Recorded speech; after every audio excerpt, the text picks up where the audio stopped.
Bonjour Yves Viollier. Bonjour. Vous êtes écrivain, on ne vous présente plus quand même sur le territoire. Vous êtes également, on en a parlé tout à l'heure dans le journal, le président du prix Charette qui a été remis vendredi donc à Nathalie Saint-Cric, la journaliste. Nous, on vous a fait venir sur le plateau de la matinale parce que entre le prix des écrivains de Vendée, le prix Charette, on a évidemment le printemps du livre à Montaigu, on a aussi le salon de Grala qui était très, très connu. Est-ce que ça veut dire que la Vendée, finalement, c'est un terreau finalement assez fertile pour cette littérature? La Vendée l'est devenue. Lorsque j'ai commencé à écrire, lorsque j'ai publié mes premiers poèmes, nous n'étions que quelques-uns. Vous évoquiez les écrivains de Vendée. La Société des écrivains de Vendée, nous l'avons inventée, créée il y a bientôt une quarantaine d'années. Nous étions 4. Aujourd'hui, dans l'association des écrivains de Vendée, nous sommes 120. C'est vous dire, quand on parle de miracle vendéen, eh bien, il est là aussi, le miracle vendéen. La Vendée est devenue désormais une pépinière d'écrivains dans tous les genres. C'est quelque chose qui se travaille ou c'est quelque chose qui inspire pour que vous passiez de 4 à plus de 100 ? Je pense que c'est tout simplement le dynamisme vendéen qui se répand dans toutes les couches de la société. Et donc, là aussi, les gens ont envie de l'écrire, ce dynamisme. Je ne vous cacherai pas, quand il y a donc un certain nombre d'années, la question de mon installation, moi je suis vendéen de souche, de demeurer en Vendée ou de m'en aller ailleurs sur un territoire qui était agréable et tout, la question s'est posée. Et puis je me suis dit, là-bas, je n'aurai pas le dynamisme, la force que je peux trouver chez moi en Vendée. Et je pense que c'est cette énergie que les écrivains vendéens, désormais, puisent chez nous. La Vendée est devenue une terre d'histoire avec un grand H. Ça, on savait qu'elle l'était, mais avec un petit H aussi. Ce qui est sûr, c'est que votre parcours aurait été totalement différent si vous n'aviez pas poursuivi votre vie dans le département. Certainement. Et puis, je dois dire que la Vendée, donc, je disais, est riche d'histoire. On m'interroge, je publie à peu près un roman chaque année. On me dit, mais comment faites-vous? Où allez-vous? Mais la vie est pleine d'histoires. Et l'histoire de la Vendée, mais contemporaine aussi, est riche de ces histoires. Et donc, ça fleurit partout.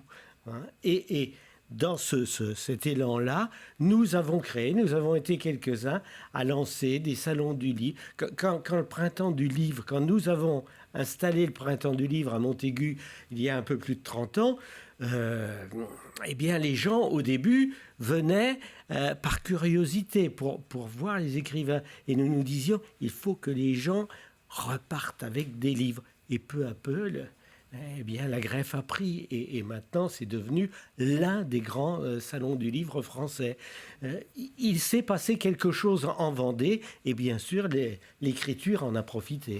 Ce qui veut dire qu'au fond, votre mission, elle est double. À la fois être le garant de l'écriture et donc de la conservation d'une certaine mémoire aussi du territoire, mais aussi inspirer les gens à se mettre à la lecture et à rester lecteurs. Oui, bien sûr. Moi, je crois beaucoup aux rencontres. Et donc, lors de ces manifestations, de ces remises de prix, de ces salons du livre, il se passe à chaque fois quelque chose. À la fois, les écrivains se retrouvent entre eux. Et il y a une véritable émulation. On parle de tout et de rien, mais en fait, on ne parle que d'écriture. Et puis, il y a les lecteurs qui viennent. Il y a des curiosités, et puis même parmi ces lecteurs, j'en ai retrouvé un certain nombre qui ont été de mes lecteurs et qui sont devenus écrivains. Parce qu'il y a cet échange, ils se rendent compte qu'ils ont quelque chose à dire et ils se décident à sauter le pas. La remise d'un prix, c'est aussi cela, donner la chance à quelqu'un d'être reconnu et d'aller peut-être encore plus loin dans son travail d'écriture. Il ose. Il va oser. Parce que dernièrement, là, j'ai écrit la préface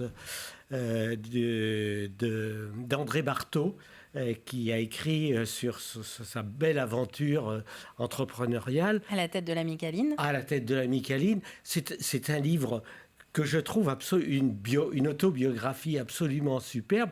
Il est venu vers moi me demander, est-ce que vous m'écririez une préface avec, je dirais, cet homme, ce chef d'entreprise, et Dieu sait avec quel succès, il venait vers moi avec une modestie admirable d'ailleurs, et l'écriture pour lui, ça n'était pas abordable. Et maintenant, je sais qu'il va continuer à écrire.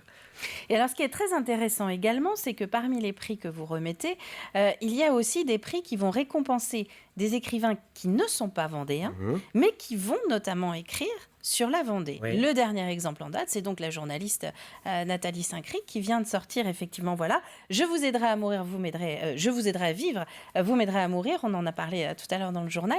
Donc là, on est vraiment sur la Vendée qui intéresse un petit peu le reste du territoire. Ah oui, quand on voit, quand on a vu la semaine dernière Nathalie Saint-Cric venir là et être absolument rayonnante, heureuse de recevoir ce prix-là, on se dit d'une part, la Vendée intéresse, mais en même temps, la présence de cet écrivain-là, sa disponibilité, sa joie de se retrouver là, rayonne et va favoriser, bien sûr, le travail, l'écriture en Vendée et la prise de parole des Vendéens. Et on retrouve aussi un petit peu dans ses propos la modestie dont vous parliez d'André Barthaud, quand elle est presque étonnée finalement que son livre puisse être reconnu par des pairs. On lui a demandé, mais comment en êtes-vous venu à écrire Clémenceau et tout simplement, cet homme-là, je suis venu en Vendée, elle a découvert Saint-Vincent-sur-Jard, elle ne connaissait pas bien la Vendée, et puis à partir de cela, elle se retrouve ici avec nous et elle est des nôtres. Et ça, c'est intéressant, c'est fédérateur. Un dernier mot peut-être, Yves Viollier, quand même sur les autres livres que vous avez apportés avec vous. Ce sont des livres qui vous ont marqué, vous, en tant que lecteur? En tant que lecteur et en tant que membre de jury de prix. Ça, c'est Alabama 1963. C'est un livre auquel nous avons remis l'année dernière le prix Ouest. C'est le prix qui est remis à Montaigu à un auteur du Grand Ouest. Mohican de Éric Fotorino, lui a reçu le prix Terre de France. Nous le lui avons remis à l'abbaye de Fontevraud. Je ne reparle pas de Nathalie Saint-Cric. Et puis, il y a ce très beau livre aussi de Pierre Mauger, auquel nous avons remis le prix des écrivains de Vendée. De cette année. De cette année. Ces rencontres à la fois d'écrivains vendéens et de gens qui écrivent sur la Vendée ne peuvent que favoriser un terreau d'écrivains qui se lèvent et qui s'expriment. Nos fêtes, désormais, sont nombreuses et sont très suivies. Les Vendéens lisent et c'est une vraie satisfaction. Et on terminera sur ce constat. Merci à vous, Yves Viollier, d'être venu sur le plateau de la matinale. Merci. Et donc, nous redonnerons les coordonnées et toutes les références des livres que vous avez cités, puisqu'effectivement, il y a de quoi lire concernant la Vendée et le Grand Ouest. Merci à vous.